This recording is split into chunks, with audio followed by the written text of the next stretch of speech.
انسان کی سب سے بڑی خوش نصیبی یہی ہوتی ہے کہ بندہ زندگی گزارے اور کسی کو دکھ نہ دے۔ جب آپ کسی کو دکھ نہیں دیں گے تو یقیناً مرنے کے بعد آپ کی زندگی، آخرت کی زندگی اچھی زندگی ہوگی۔ اور ساری زندگی انہوں نے کوشش کی ہے کہ کسی نہ کسی طریقے سے کسی کی مدد یا اللہ کی راہ میں دیا جائے، اور بیٹے ماشاءاللہ اسی لائن کے اوپر ہے، مساجد کی، درسگاہ کی، صدقہ خیرات۔ یہ زندگی میں وہ عمل ہے جو انسان کی رزق کی چیز ہے، اس میں برکت پڑتی ہے، انسان کی زندگی میں بھی برکت پڑتی ہے۔ یاد رکھیں، اگر آپ یہ چاہتے ہیں کہ اللہ تبارک تعالیٰ ہماری مشکلیں آسان فرما دے تو اس کے لیے بہترین عمل یہ ہے کہ جتنی بھی اللہ تبارک تعالیٰ آپ کو ہمت اور توفیق عطا فرمائے، آپ اپنے رب کی بارگاہ میں اللہ کی راہ میں خرچ کریں۔ آپ نے اکثر دیکھا ہوگا کہ لوگوں کے پاس مال، پیسہ، دولت بہت کچھ ہے،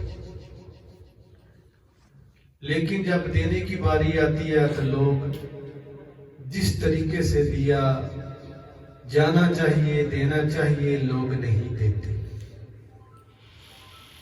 حالانکہ میرے اور آپ کے کریم آقا صلی اللہ علیہ وآلہ وسلم کی حدیث پاک ہے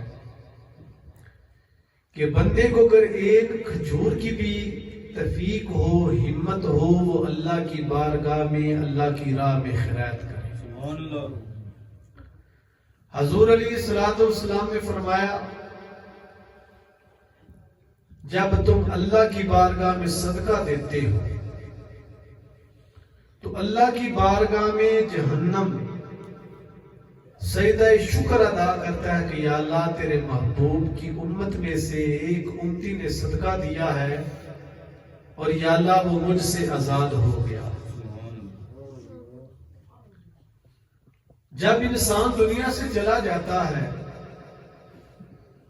تو اس کے پاس پوری زندگی کی کیا کمائی ہے؟ کبھی تنہائی میں بیٹھ کے سوچ کے دیکھیں، آج انسان صبح سے لے کر شام تک، شام سے لے کر صبح تک بس ایک ہی چکر میں ہے کہ یہ جو میری زندگی کی کمائی ہے، دولت ہے، یہ ڈبل کس طرح ہوگی۔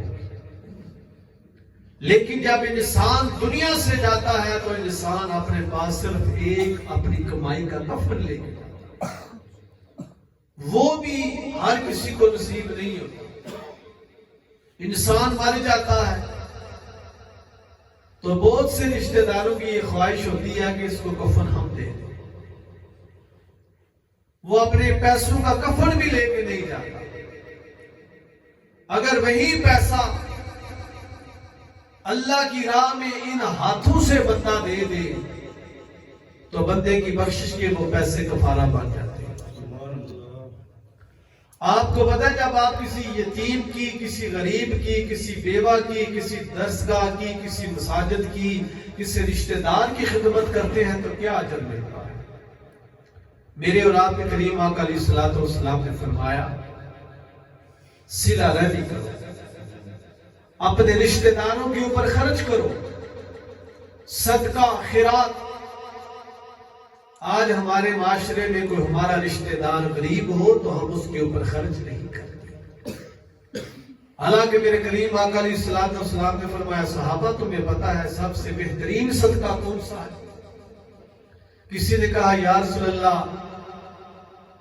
غریبوں کے اوپر خرچ کرنا، کسی نے کہا بیوہ کے اوپر خرچ کرنا، کسی نے کہا کریم آقا بھوکوں کو کھانا کھلانا۔ تو میرے مدنی آقا صلی اللہ علیہ وآلہ وسلم نے فرمایا، صحابہ جب کسی بندے کی بیٹی بیوہ ہو جاتی ہے، بیوہ ہونے کے بعد وہ گھر آتی ہے، جو ماں باپ اور بھائی اس بیوہ اپنی بیٹی کے اوپر خرچ کرتے ہیں سب سے عظیم وہ صدقہ. جب کسی کی بیٹی کو طلاق ہو جاتی ہے تو وہ بیٹی بھائیوں کے دروازے کے اوپر بیٹھ کے جب وہ کھانا کھاتی ہے تو بہترین وہ صدقہ وہ کھانا. اگر آپ کے ماں باپ دنیا سے چلے جاتے ہیں تو کیا ہوتا ہے اگر آج آپ ان کے نام پہ اوپر دیتے ہیں؟ جب قیامت کا دن ہوگا تو ان کی قبریں پھٹے گی تو کیا ہوگا؟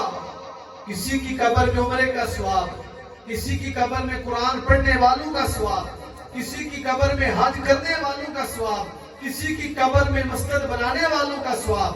بلکہ ایک جگہ پہ یہ روایت لکھی گئی ہے کہ جب ہم کسی مرنے والے کے لیے صدقہ کرتے ہیں تو یوں ہوتا ہے کہ تجھے قرآن پڑھنے کا ثواب، تجھے پانی پلانے کا ثواب، تجھے کپڑے دینے کا ثواب، تجھے حج کرنے کا ثواب، تجھے عمرہ دینے کا ثواب.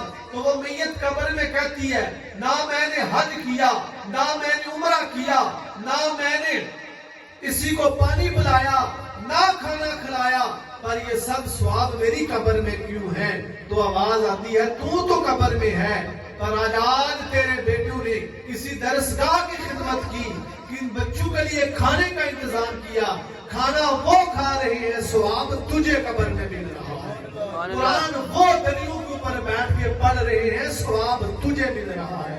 آج تیرے بیٹے مسجد کو دے رہے ہیں، لوگ نماز پڑھ رہے ہیں، دریوں کے اوپر ثواب تجھے مل رہا ہے. آج تیرے بیٹے بھوکوں کو کھانا کھلا رہے ہیں، ثواب تجھے قبر میں مل رہا ہے. یہ نیک اولاد. پھر جب نیک بچے اپنے ماں باپ کے لیے نماز پڑھ کے دعا مانگتے ہیں.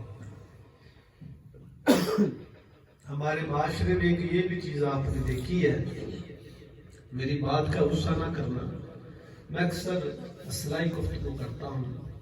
جب بندہ فوت ہو جاتا ہے، سب میں گھروں کی بات نہیں کر رہا، بہت سے ایسے نالائق بچے ہوتے ہیں کہ جو اپنے ماں باپ کے لیے دعا بھی نہیں کر سکتے. اس سے بڑی نالائکی کیا ہے؟ کبھی دیکھا ہے آپ نے آج بچہ مدرسے میں قرآن پڑھنے جائے نا یا حافظ بننے جائے تو لوگ کہتے ہیں ماں باپ اس کو مدرسے میں حافظ بننے کے لیے قرآن پڑھنے کے لیے چھوڑ آئے، گھر میں روٹی نہیں ہے. حالانکہ انہیں کیا پتا تمہارے تمام بچوں سے جو بچہ رب کا دین پڑھ رہا ہے وہ افضل ہے، جو قرآن پڑھ رہا ہے وہ افضل ہے. نالائق لاد اگر لاد قابل ہو، بچے قابل ہو تو انہیں چاہیے نا اپنے ماں اور باپ کی قبر کے اوپر جا کے قرآن پڑھیں. کبھی دیکھا ہے جن مساجد میں پڑھنے والے بچوں کی، درسگاہ میں پڑھنے والے بچوں کی ان کے والدین کی مخالفت کرتے ہیں، آخر وہی بچے ہمارے کام آتے ہیں. جب بندہ مر جائے تو کیا کہتے ہیں کہ حافظ صاحب کو بلاؤ بچے قرآن پڑھیں. میں سب کی بات نہیں کر رہا، ماشاءاللہ یہ تو حاجی صاحب بھی نمازی ہیں، بچے بھی نماز ہیں، نماز پڑھتے ہیں. ان لوگوں کی بات کر رہا ہوں، ایسی نالائق اولاد ہے جو اپنے ماں باپ کے لیے قرآن پڑھ کے دعا نہیں کر سکتے. تو ہم کیا کہتے ہیں؟ میرا بیٹا، میرا شہزادہ، میرا لخت جگر. یہ کیسا لخت جگر ہے مرنے کے بعد جو تیرے لیے ہاتھ بھی نہیں اٹھا سکتا، جو قرآن نہیں پڑھ سکتا. جس ماں باپ نے تیری زندگی میں اتنی مشکلات اٹھائی، تیرے لیے محنت مزدوری کی، آج ماں باپ دنیا سے چلے گئے ہیں تو اپنے ماں باپ کے لیے دعا نہیں کر سکتا. بہترین اچھی اولاد وہ ہے ماں باپ جب دنیا سے چلے گئے وہ اولاد صدقہ جاریہ ہو. کس طرح صدقہ جاریہ ہو؟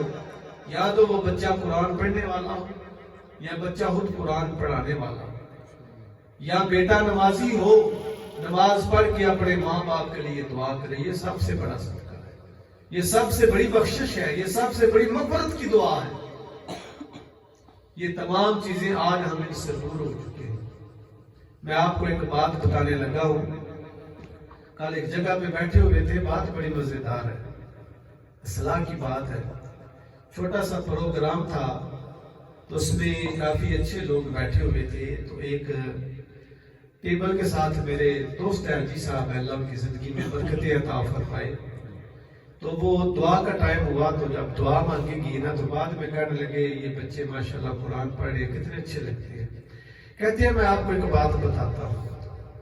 کہتے ہیں میں ایک جگہ پہ گیا تو بچے قرآن پڑھ رہے تھے تو مولوی صاحب آگے دعا مانگنے کے لیے.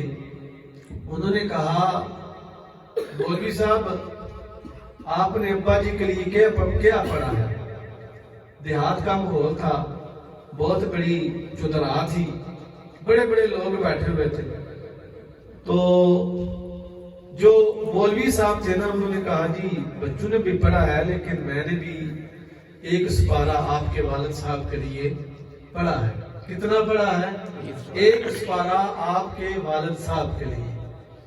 تو جو بیٹا تھا نا وہ بڑا سمجھدار تھا, بات سنیں, بڑا سمجھدار تھا. اسے پتا تھا کہ زندگی میں میرے باپ نے کس طرح کے کارنامے کیے ہیں. مسکرا کے کہنے لگا مولوی صاحب ایک سپارے نال ابا جی دا کچھ نہیں جے بننا, ایک سپارہ پڑھنا ابا جی دا کچھ نہیں جے بننا, کوئی زیادہ پڑھو میرا ناکامی دنیا دے ہی دے کیتے رہے وہ کوئی بخشش نکال نظر ہے نہیں آؤں.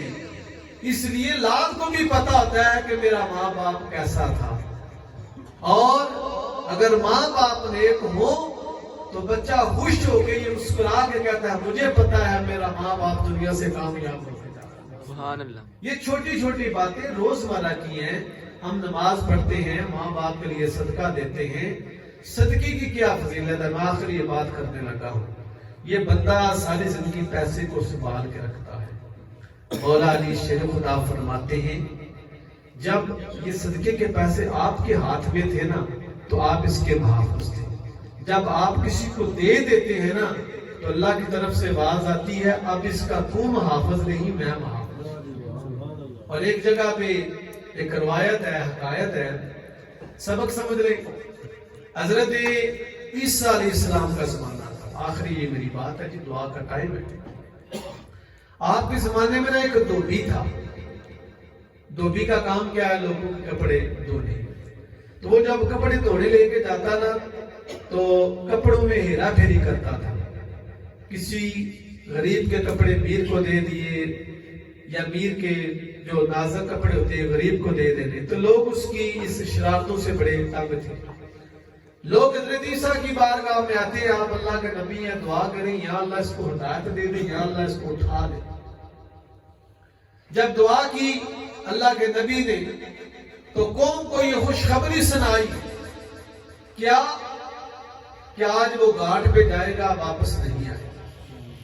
اللہ کی طرف سے یہ پیغام آ گیا کہ وہ مر دے گا. جب شام ہوئی نا تو دھوبی بالکل رام سے واپس آ گیا. ساری قوم نے اکٹھے ہو کے کہا آپ اللہ کے نبی ہیں. آپ نے کہا یہ تو واپس نہیں آئے گا. آپ نے کہا دھوبی کو بلا کے لاؤ. دھوبی آ گیا. آپ نے پوچھا تو نے کوئی نیک عمل کیا ہے, نیک کام کیا ہے؟ اب دھوبی پتا کیا کہتا ہے؟ کہنے لگا جی میں جب جاتا تھا گھاٹ پہ کپڑے دھونے تو 3 روٹی میں اپنے ساتھ لے کے گیا. جب رستے میں پہنچا نا تو ایک سوالی نے کہا میں بھوکا ہوں مجھے کھانا کھلاؤ. میرے دل میں رحم آیا, میں نے اس کو ایک روٹی دے دی. اس نے کہا اللہ تیری زندگی میں برکتیں عطا فرمائے. میں نے دوسری روٹی دے دی. اس نے کہا اللہ تیرے گناہوں کو معاف کر دے. مجھے اس کی دعا پسند آئی, میں نے تیسری روٹی دے دی. اس نے کہا اللہ تجھے نیک عمل کرنے کی توفیق عطا فرمائے, اللہ تجھے دشمنوں سے محفوظ فرمائے. تو میں کپڑے دھو کے واپس آ گیا. آپ نے فرمایا جو وہ تیری کپڑوں والی گٹھڑی تھی ذرا وہ تو کھول. جب وہ گٹھڑی کھولی گئی تو اس میں اندر سانپ بیٹھا ہوا تھا. سانپ کے منہ میں لگام دی گئی. اللہ کے نبی نے پوچھا سانپ کیسے آئے؟ کہا جس رب نے بھیجا تھا اسی رب نے منع کر دیا. رب نے بھیجا تھا کہ اس کو ڈسو, اس کو مار دو, لیکن جب اس نے ایک روٹی اللہ کی راہ میں دی, اس سوالی نے روٹی لینے والے نے جب دعا کی تو اللہ کی طرف سے پیغام آیا کہ اس کو تو نے ڈسنا نہیں. یہ جو منہ میں لگام ہے یہ بھی رب کی طرف سے ہے. پتا چلا جب ہم اللہ کی راہ میں صدقہ خیرات کچھ بھی دیتے ہیں تو وہ دینے والا اگر دعا نہ بھی دے تو جس کے پیٹ کے اندر کوئی چیز جاتی ہے وہ ضرور دعا دیتا ہے. آج ہم نے اپنے گھروں میں دیکھے نا نوکر رکھے ہوتے ہیں کام کرنے والے. کبھی سوچا ہے کہ جس طرح ہم خود کھانا کھاتے ہیں ہمیں یہ چاہیے کہ ہم انہیں بھی اسی طرح کا کھانا دیں. یہ دین ہے. یہ دین نہیں ہے کہ ہم خود اچھی اعلیٰ غذائیں کھائیں اور نوکروں کو ہم جو خستہ چیز ہے یا بچہ کھانا دے دیتے ہیں. اللہ کی راہ میں اگر دیا جائے تو اچھا دیا جائے, اعلیٰ چیز دی جائے. جب ہم یہ چیزیں اللہ کی راہ میں اعلیٰ دیں گے تو اللہ قبول بھی کرے گا.